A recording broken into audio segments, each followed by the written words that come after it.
Alam mo ngayong gabi, there is something that Jesus said before He died na I feel na people have not appreciated. It's a fact na sinabi niya pero hindi natin naintindihan kung ano talagang application sa atin or paano ang benefit sa atin. I am talking about the time when Jesus was before Pilate na he was supposed to be crucified, gipugos sa mga Pharisees na Pilate would crucify him. And so there was this discussion between Jesus and Pilate na sabi ni Pilate, hindi ka ba sasagot? And si Pilate said, hindi mo ba kilala kung sino ako? And tingnan lang natin yung discussion nila sa John chapter 18. We'll read verses 33 hanggang 36.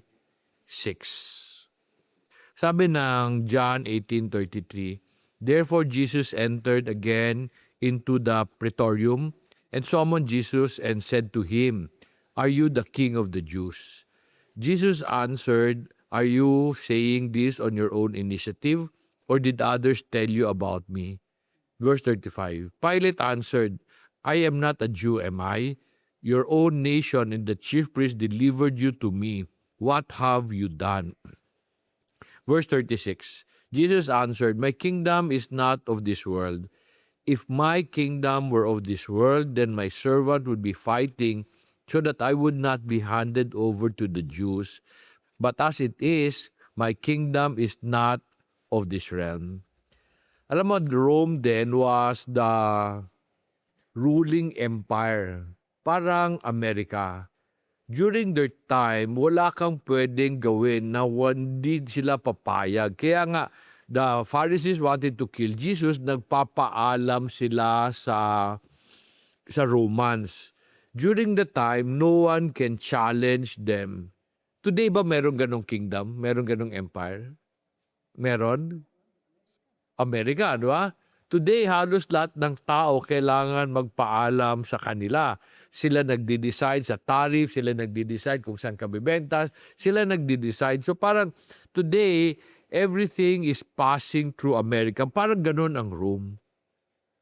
Before this conversation, or before this part of the conversation, si Pilate said, wala yang kasalanan, let me release him. And yung mga Pharisees said, hindi may kasalanan yan, pero ikaw lang ang pwedeng magpanis sa kanila. Parang nothing will happen without the permission of Rome. However, sabi sa verse 36, my kingdom is not of this world. My kingdom is not of this realm. The reason I said kanina, people do not fully appreciate this statement kasi para sa maraming tao, the reason why magulo ang mundo kasi this is not the kingdom of Jesus, kaya magulo. Wala siyang magawa. Kasi it is not of his realm eh. And sa maraming Kristiyano, kasi this is not, the kingdom of Jesus is not in this world or of this realm, para sa kanila, importante ang concept of heaven. Bakit? Kasi para mawala tayo sa mundo dito, Jesus would have to save us from what? Jesus came to save us from sin. Kahit klaro yan ha? But gusto ng simbahan that He save us from the world. Diba? Last week, I was telling people na maraming mga pastor would teach, we are passing through. Hindi tayo para dito. Okay, that's the reason why you're looking towards heaven kasi nga hindi tayo para dito because the kingdom of Jesus is not of this realm. I'm saying this because kawawa naman tayo. Habang naghihintay tayo sa langit, di ba ako malapit na ako. Okay, I'm 64, no?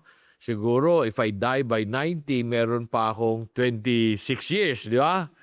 So kung sasabihin mo, the kingdom of Jesus is not of this realm, so para to sa mundo, kawawa naman tayo.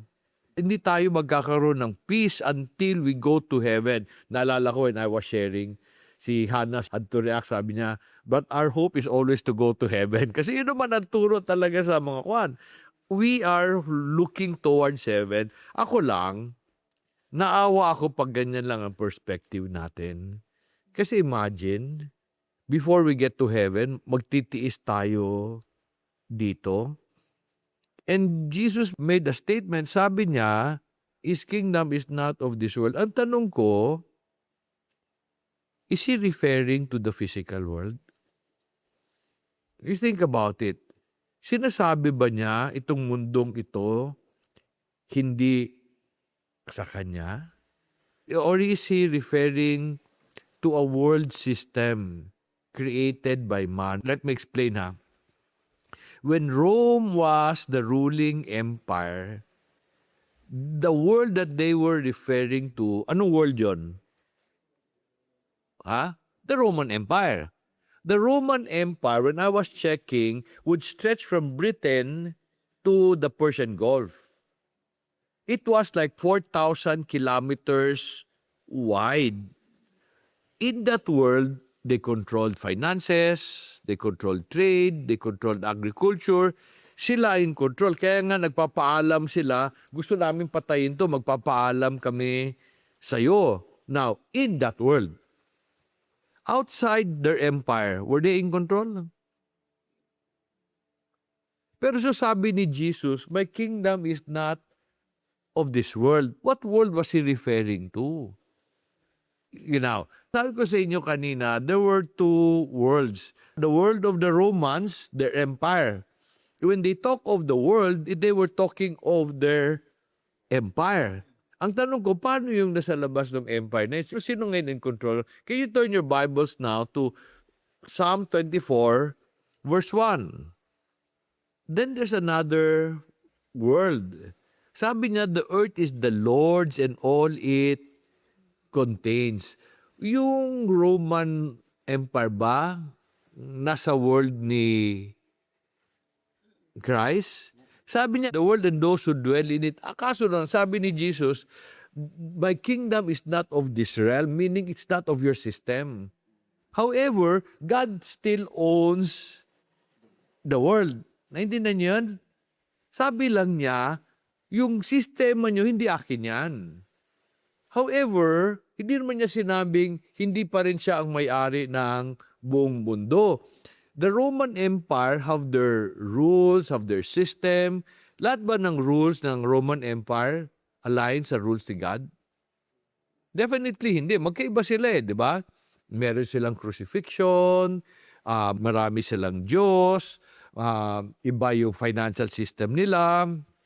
Jesus said, my kingdom is not of this realm. Ang tanong ko lang, does that mean Jesus have no power over the physical world? Can you turn your Bible to Amos? Amos chapter 4, verse 7 and 8. Amos 4, 7 and 8. Furthermore, I withheld the rain from you while there was still 3 months until harvest. Then I would send rain on one city, and on another city I would not send rain. One part would be rained on, while the part not rained on would dry up. So 2 or 3 cities would stagger to another city to drink water, but would not be satisfied. Yet you have not returned to me, declares the Lord. Wala pang Roman Empire nito. They were not still in power. However, I remember there was this story in the Bible na galit si God sa Israel kasi nahati ang Judah in Israel. So there was this king, nakalimutan ko yung pangalan ng king, pero he decided kay Elijah, there will be 3 years of drought. 3 or 6 years of drought. Nang wala sila, in fact, kung naalala si Elijah, 400 prophets of Baal, di ba? And then he asked for water. Now, ang drought nun, si Israel. And Judah hindi naman nagreklamo. Hindi naman nagreklamo ang Judah. Hindi ko alam kung may drought din sila. Pero during that time, hindi nagreklamo ang Judah because Elijah was a prophet for Israel, not for Judah. What am I saying? God decided one city will not be rained on and then he mag-rain on. Meaning, he was still in control of the physical world. Now, can you turn your Bibles to Exodus chapter 9? verse 4. Let me read Exodus 9:4 ha.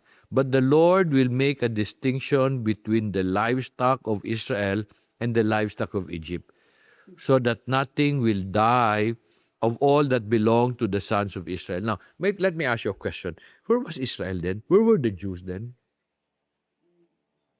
They were living in a place called Goshen. Pero where was Goshen? Inside Egypt. So there were a lot of pestilence, pero ang Goshen, wala. Hindi na yun? So God can protect His people kung gusto niya. While the kingdom of Jesus was not of the realm of the Roman Empire, He was still in control of the whole world. So ang tanong ko, ba't inallow niya si Jesus mamatay? Ba't pinayagan niya? You have to understand that God was still in control. Now, bakit niya pinayagan si Jesus mamatay? It was part of His plan. Now, anong special ng Roman Empire? Roman Empire created road system. Magaling sila, yung sundalo nila were also engineers. Wherever they go, they would build roads. Kaya nga nakaabot sila eh. When Jesus came, ang bilis-bilis mag-spread ng balita. Kasi nga merong road system. When Jesus was here, sabi niya, and then all the nations will hear, and then the end would come. Hindi ko alam kung naintindihan sinabi niya. Sabi niya, and all the nations will hear. What nations? The civilized nation. Kaya nga at the end of the Roman Empire, what were they? They were Christians. When totoo, when He came, He died, but His news also spread very fast. Kaya nga si Paul was there, si Peter was there. At the end of the empire, they were all Christians. And all the nations will hear. And then the end. Yung end nun, yun yung end nung Roman Empire. Sorry ha, hindi talaga ako naniniwala na masisira ang mundo because of our sin. Masisira ang mundo ng world system like today. Do you know what's happening today? Nasisira ang American Empire. Lahat ng prediction nila, lahat ng yabang nila, bumabalik sa kanila. Okay? I really believe God's allowing this to destroy the evil of this empire. Gusto niya i-control ang Canada. Karon Canada is doing certain things na nananalo Canada. Huh? Sinisira niya ang Iran. Today, if they withdraw, Iran will be stronger. It becomes a superpower. So, ang Israel, ako na-realize ko ito, nakikinig ako parati sa mga commentaries, no? Israel is the only nation that has been waging war with his neighbor. All the neighbors never waged war. War with Lebanon. Sino nag-initiate noon? Israel noon. Sila ang nanggigera. Now, so of course, they Houthis, they Hamas. Okay? Now, I was trying to ask, bakit ba na-raise ang Houthis and Hamas? Kasi sa evil ng Israel, pinuportahan ng Iran because do you know that Iran is a righteous nation? Meaning, grabe ang prinsipyo ng mga yan. They're Muslims, pero grabe ang prinsipyo. They want to preserve peace. Ako, I'm for Israel, ha? Pero nung na-realize ko, sinira nila yung Gaza, ilang milyon tao pinatay nila doon. Just to clean it up. Now, ilang namatay sa October 7? 1,000. Dito, ilang 100,000. Tapos meron pang lumalabas na balita ngayon. Ito lang narinig ko. Nung nangyari yung in October 7, it took them 6 hours to get to reinforce. The nearest base is 45 minutes away. By helicopter, kasi nakapunta kami sa Israel, it's a very narrow strip. Why would it take you 7 hours? Tapos meron pa ako na, I don't know how true this is. Think about this, ISIS. Sino inattack ng ISIS? Ha? Sino inattack ng ISIS? Not Israel, but the Muslim nation itself. Sinira niya ang Syria, sinira niya ang Lebanon. Ang sabi, if you do not convert to Muslim, we will destroy you. Ang kinidestroy na sarili nilang tao. So may balita ngayon. ISIS was an instrument of Israel to cause all this conflict. You think about it, hindi ko alam kung tama, ha? So, kung isipin mo nga, today, 9/11 is not the work of the Muslims. It was allowed. Kasi implosion hindi man explosion I really believe God is in control today. He's allowing all of this to deal with the evil of the empire. Sa kwan din naman, sa Roman Empire, God allowed them to kill Jesus. Because it's part of the plan. His kingdom is not of the realm, but you think about it, ultimately Jesus won because that empire became a Christianish. Sila nag-cause ng Rome. Sila nag-cause ng Istanbul. Do you know that there are two parang Romes? Isa sa Rome itself and isa sa Turkey. Kay Constantinople, di ba? At the end of the day, puro Kristiyano sila.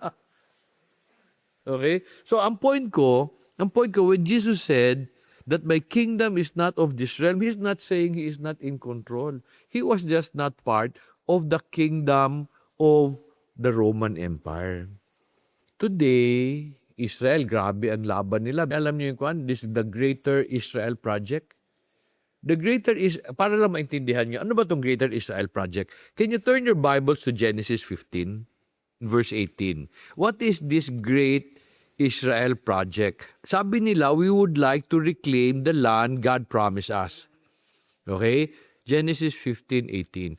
On that day, the Lord made a covenant with Abraham, saying, to your descendants, I have given you this land, from the river of Egypt as far as the great river, the river of Euphrates. That was promised to them. That is from the Nile River, kasama ang Lebanon, Syria, yung mga ginigera nila ngayon, Iraq hanggang Euphrates. Kasi they want to claim this land. Now, let me just put this in context. Totoo naman, prinamis sa kanila. But there was a condition to the promise. And the condition to the promise is found in Genesis 12. Verse 2 and 3. Ako lang magbasa ha. Genesis 12:2 says, I will make you a great nation, and I will bless you, and make your name great, and so you shall be a blessing. I will bless those who bless you, and the one who curses you I will curse, and in you all the families of the earth will be blessed. Bakit daw ibibigay sa kanila yung lupa from the Nile River to the river of Euphrates? Bakit daw? They can be a blessing. It's not that they will rule over people. Rule over meaning dominate or control. Bibigay sa kanila if they decide to be a blessing. Sila today, are they a blessing today? Ang daming namatay, They continue to bomb Lebanon. Bakit? Because they want to take part of Lebanon. Syria. Okay? So, hindi na to kasama sa plano ni God. Totoo binigay sa kanila. But when God gave them, they were supposed to be a blessing, not a military empire. I hope naintindihan lang ngayon. Okay? Kaya hindi na ako ni Denise, sabi niya sa akin, Papa, do we still have to support Israel? Because people are really struggling sa ginagawa nila. You know, if you understand, ako, bahala, masira yung Gaza na yan kasi kwan na yan. I've been listening to Carlson Tucker. Do you know na sa Gaza may mga Christian churches? Now, pero ang tanong, if God is in control, why is He allowing it? Let me share with you something lang na parati ko naintindihan. Ako, I find what si Trump is doing is really bad. Aside sa Abrahamic Accord, inaway niya ang Venezuela. That's wrong, Kung kukunin mo yung presidente nila. Tapos pinatay niya yung Ayatollah. That's an evil act. Pinatay mo yung leader. Di ba? So ang tanong, bakit itong inaalaw ni God? Kasi na-notice ko, even in the past, God will always use an evil person to judge His people. He never used a good person to judge evil. He raised Assyria, He raised Nebuchadnezzar, He raised Hitler to judge. Now, sino hinabol ni Hitler? The Jews. Ako I hope lang maintindihan niyo, iba ang Jew sa Israel. I will always bless the Jew as people. But when Israel becomes very evil, okay, ayaw nila ng nuclear weapon ang Iran. Ang tanong, sino may nuclear weapon sa Middle East? Alam niyo sino? Israel. Now, why will you prevent someone from having, ikaw meron? Isn't that unfair? Let me go back to my point. Ako naniniwala ako, God is still in control. While His kingdom is not of the realm of the world system, God will still be in control. In fact, I believe He's using all these forces to correct things. Okay? Ginagamit niya si Trump and si Netanyahu to expose evil, to correct things. Pero God will still be in control. Ang tanong lang, anong gagawin natin? How will we respond to the situation? Para simplihan lang natin. Bakit? Kato ba sila? Feeling mo wala nagsimba Ginoo? Wait, latanan sila ha? Ako, nadinig ko yung Senate hearing nitong Defense Secretary ni Trump. Sabihin niya, I'm a Christian. I will defend my faith. They all claim, kaya gani si Netanyahu, but why is he doing the Great Israel Project? Because they believe na pag nakuha nila lahat ng lupa, the Messiah will come. Lahat yan sila for the Lord. Okay? For the Lord. Okay, kapatid ko sabi sa inyo, hindi lahat ng nasa garahe, kotse. Hindi lahat ng nagsabing Kristiyano. Hindi na nagsabing, I'm doing this for the Lord. For the Lord yan. So what do we do? Can you turn your Bibles to Matthew chapter 24, 45 to 47. Sabi niya, Matthew 24:45, who then is the faithful and sensible slave, whom his master put in charge of his household to give them their food at the proper time? Blessed is the slave whom his master finds so doing when he comes. Truly I say to you, he will put him in charge of all his possessions. We are in the midst of great chaos. Meron ng balita of a great inflation because of all these things. So, the world can always be in chaos. Pero sabi niya who then is the good and faithful? Even if you're in the midst of this conflict, basta be faithful lang. Be faithful lang. Alagaan ka ni God. Kaya nga ako, happy ako parati. Ang testimony ko lang, I have peace. Despite of. God has been providing. Takot ako kasi sinabi na nila, ang per barrel daw akyat ng $200 per barrel. E nasa $100 na pa lang tayo. Hirap na tayo. Now, I can be concerned. But God said okay, God said He will be in control. In fact, sabi pa niya, di ba sabi niya, I can call my Father and send a legion, So, hindi lang niya ginagawa. Pwede, pero hindi niya ginagawa. So, He can come in and intervene in our life despite this chaos. Ako, lahat ng conflict, naniniwala ako God is allowing for a good reason. He is exposing evil so that He can bring out the righteous.